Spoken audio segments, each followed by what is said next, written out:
صبح 10 بجے میں کرشنا چیمبر پہنچا۔ اس کی 4 منزلوں پر مختلف دفاتر تھے۔ تیسری منزل پر صرف وکلا کے دفتر تھے۔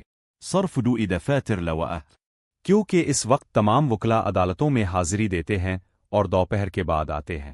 اس وقت جو دفتر کھلے ہوئے تھے، اس سے ایسا لگتا تھا کہ آج کے دن ان کے پاس کوئی کیس نہیں ہے۔ عقل کی تیاری کر رہے ہیں۔ مرنم برنو باللسام تا، میں یہاں پہلی بار آیا تھا۔ اس کمرے کے دروازے پر رام لال کے نام کی تختی لگی ہوئی تھی۔ اس کمرے کا دروازہ قدرے بھیڑا ہوا تھا، لیکن اندر سے تیز تیز باتیں کرنے کی آواز باہر تک سنائی دے رہی تھی۔ میں قریب گیا تھا، کوئی کرخت لہجے میں کہہ رہا تھا، تم وکیل ہوگے اپنے گھر کے، تم نے 7 مہینے سے 14,000 روپے نہیں دیے ہیں، یہ اس کا کرایہ ہے، 1 برس سے بجلی کا بل 6,300 روپے کا ہے، تمہارا دوست جو بجلی میں کام کرتا ہے، آخر وہ کب تک اس کی بجلی کٹنے سے بچائے گا؟ تم نے 6,000 روپے سے پہر تک ادا نہیں کیے تو پھر کچھ نہ کہنا۔ ورم آرن صرفة بل تمرار سماننا الارندا، ورم آرن صرفة بل تمرار سماننا الارندا۔ تم عدالت میں جاؤ، آ جہنم میں نے ایک وکیل سے بات کر لی ہے، اسی آر زرمایان رب ار دفتر دراؤ، وہ 50,000 ڈپازٹ دے رہا ہے، سمجھے؟ وکیل کا نام دھنی رام ہے، اس مرتبہ صرف آخری بار 1 ہفتہ کی مہلت دے دو، رام لال نے گڑ گڑاتے ہوئے کہا۔ ارجو تمرار مرض، میں خود، تمہارے پاس ایک کیس بھی نہیں ہے، اتنی بڑی رقم کہاں سے دو گے؟ وہ استہزائے لہجے میں بولا۔ امرو، میں دوستوں سے قرض لے کر تمہاری پائی ادا کر دوں گا، رام لال نے کہا۔ یہ دفتر گیا تو پھر کوئی کیس آنے سے رہا، پھر کوئی کے دوست۔ تم کن دوستوں کی بات کر رہے ہو؟ تمہارے دوست تمہاری صورت دیکھتے ہی کنی کترا جاتے ہیں، تمہیں کوئی 10 روپے تک دینے کا روادار نہیں، تمہارے رشتہ دار بھی تم سے دور بھاگتے ہیں، وہ تمہاری صورت تک پسند نہیں، مصیبت کی گھڑی میں کوئی بھی ساتھ نہیں دیتا ہے۔ وہ بڑی افسردگی سے بولا، وقت کی بات ہے، تنبرس لیمیری والتتن الرت، اب میرے پاس آخری صورت رہ جاتی ہے کہ مکان بیچ کر سر سے قرض کا بوجھ اتار دوں۔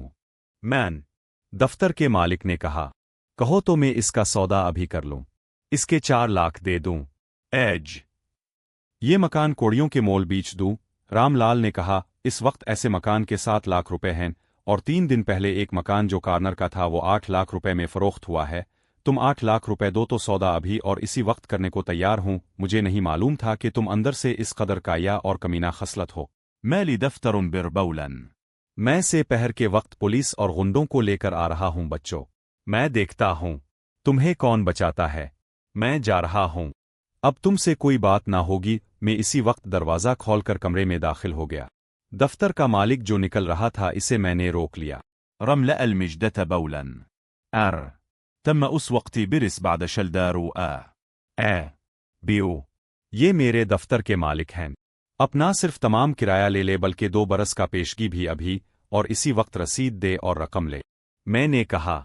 دفتر کے مالک نے حیرت اور خوشی سے میری طرف دیکھا، اسے کیا رام لال کو بھی جیسے یقین نہیں آیا، وہ خواب کی سی حالت میں مجھے دیکھ رہا تھا۔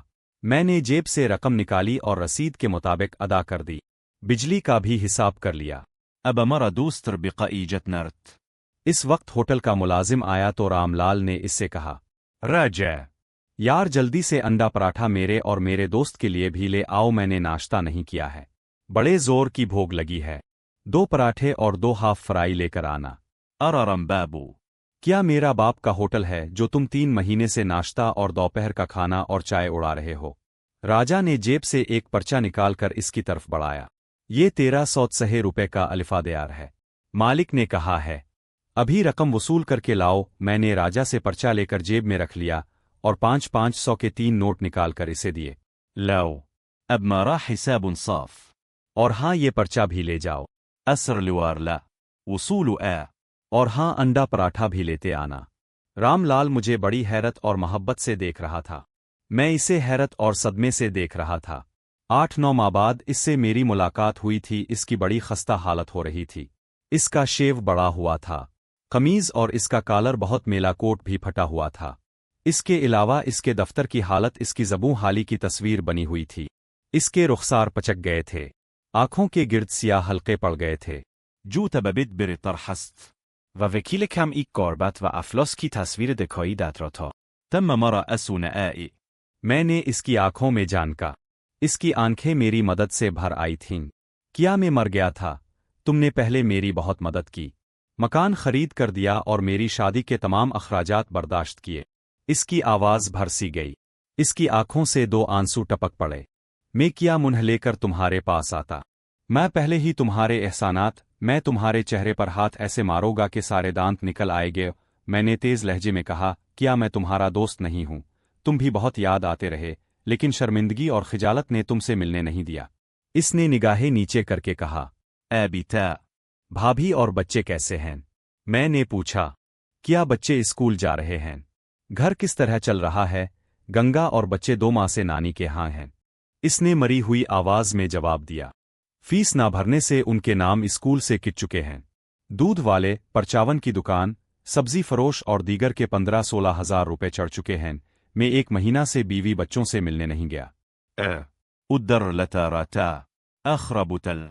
گھر اور دفتر کا فون بھی کٹ چکا ہے۔ ناشتے سے فراغت پانے کے بعد میں اسے نائی کی دکان پر لے گیا، پھر اس کے لانڈری سے دھلے ہوئے کپڑے لیے، پھر ایک دکان سے اس کے لیے جوتے خریدے، اس کے محلے میں جا کر ہر ایک کا الفادہر ادا کیا۔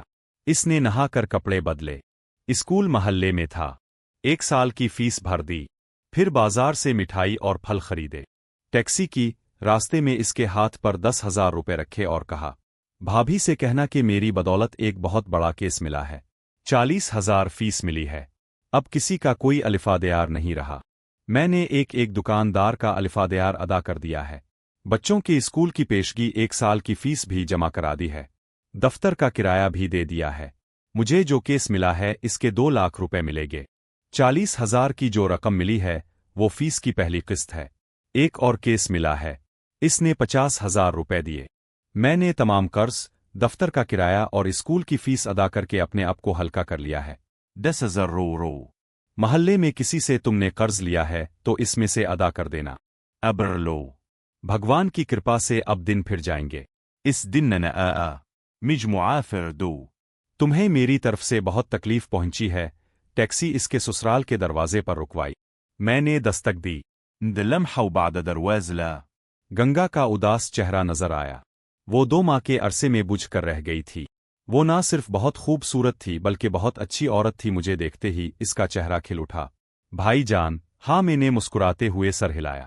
میں تمہاری جان کو لے کر آیا ہوں تاکہ تمہیں اور بچوں کو گھر لے جائے۔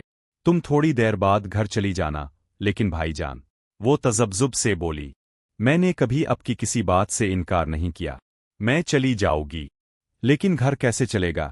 گنگا کی اب تک رام لال پر نگاہ نہیں پڑی تھی، جو ٹیکسی کا کرایہ ادا کر کے پھل اور مٹھائی کے ڈبے نکال رہا تھا۔ میرے اشارے پر جب اس نے ٹیکسی کی طرف دیکھا تو اسے یقین نہیں آیا، اسے بڑی حیرت ہوئی اور چہرہ دمک گیا۔ بے جن، یہ سب کیا ہے؟ یہ تمہیں بتائے گا کہ یہ سب کچھ کیا ہے۔ میں ایک ضروری کام سے جا رہا ہوں، پھر تم سے گھر آ کر ملوں گا۔ میں نے اس کا رخسار تھپ تھپا۔ میں نے رام لال سے اس کے دفتر کی چابی یہ کہہ کر لی کہ مجھے کچھ خط لکھتے ہیں۔ پھر میں نے اس ٹیکسی میں بیٹھ کر اس سے کہا، تم سے پہر کے وقت اپنے دفتر آنا، مجھے تم سے ایک ضروری کام ہے۔ تم بیوی بچوں کو گھر لے جا کر آرام کر کے چلے آتا۔ سے پہر کے وقت وہ اپنے دفتر آیا تو میں اس وقت اس کا انتظار کر رہا تھا۔ جب اس نے دفتر میں قدم رکھا تو اسے جیسے یقین نہیں آیا۔ اس نے کہا، تم دفتر میں نہ ہوتے تو میں یہ سمجھتا کہ میں غلطی سے کسی اور دفتر میں آ گیا ہوں۔ چند گھنٹوں میں تم نے فرنیچر اور کارپیٹ تک بدل دیے۔ پیسہ ہو تو کیا کچھ نہیں ہو سکتا؟ میں نے کہا، اب تم آرام سے اپنی میز پر بیٹھو۔ جب بیٹھ گیا تو میں نے اس کے سامنے اخبار رکھ دیا۔ پہلے صفحے پر ایک قتل کی واردات کی خبر شاہ سرخیوں میں چھپی تھی۔ ایک جوان لڑکے کی تصویر جو 20-22 برس کی عمر کا تھا، اس پر قتل کا الزام عائد کیا ہوا تھا۔ یہ نوجوان قاتل چہرے موہرے سے بہت معصوم دکھائی دیتا تھا۔ تمہارا اس نوجوان کے بارے میں کیا خیال ہے؟ کیا تمہارے خیال میں پولیس نے اس نوجوان کو بے قصور گرفتار کر لیا ہے؟ رام لال نے میری طرف سوالیہ نظروں سے دیکھا۔ جی، میں نے جواب دیا، یہ معصوم نوجوان بالکل بے قصور ہے۔ یہ کسی متوسط گھرانے کا فرد ہے، اس لیے دھار لیا گیا ہے۔ تم ٹھیک کہتے ہو، رام لال کہنے لگا۔ ہمارے ملک میں آئے دن ایسے گھرانوں کے لوگوں کے ساتھ ایسے واقعات کا اعادہ ہوتا رہتا ہے۔ پولیس بے گناہوں کو گرفتار کرنے میں بہت ماہر ہے۔ یہ واقعہ پہلی بار نہیں ہوا ہے اور نہ ہی نیا ہے۔ لوگ ان حالات کے لیے اپنے آپ کو تیار رکھتے ہیں۔ یہاں کی پولیس تو اس موقع کی تلاش میں رہتی ہے کہ کوئی جرم سرزد ہو، وہ کسی بے گناہ